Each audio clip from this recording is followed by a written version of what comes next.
আসসালামু আলাইকুম। আপনি জানেন এর আগের বছর 2023 সালে হজ করতে গিয়েছে অনেক হজযাত্রী মারা গিয়েছে এবং 2024 সালে প্রায় 550 জন হজযাত্রী মারা গিয়েছে। এখন আপনি হজ করতে যাবেন কি যাবেন না এই নিয়ে যদি আপনি চিন্তিত থাকেন, তাহলে আপনাকে একটি সহজ হাদিস বলে দিচ্ছি। হাদিসটি হলো এই: বিসমিল্লাহির রহমানির রহিম। মহুরে নবুয়াতের নকশা। এই নকশাটি দেখতে পাচ্ছেন, এই নকশাটির অনেক উপকারিতা গুণ আছে।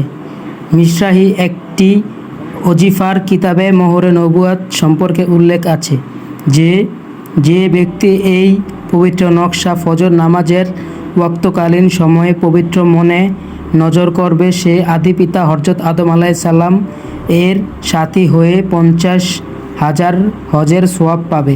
সুবহানাল্লাহ।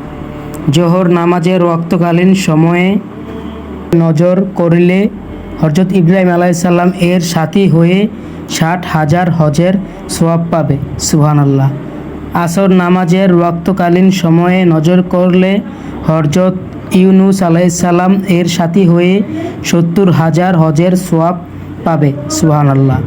মাগরিব নামাজের ওয়াক্তকালীন সময়ে নজর করলে হযরত মুসা আলাইহিসসালাম এর সাথী হয়ে 80,000 হজের সওয়াব পাবে।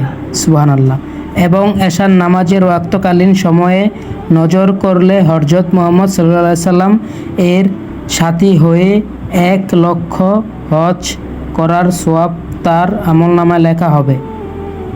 এমনকি কোরআন শরীফে 1000 বার খতম করার সওয়াব সে পাবে। সুবহানাল্লাহ।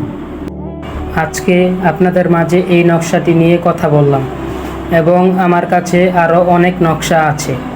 আমি সময় করে প্রতিদিন আপনাদের মাঝে এক একটি নকশা নিয়ে কথা বলবো।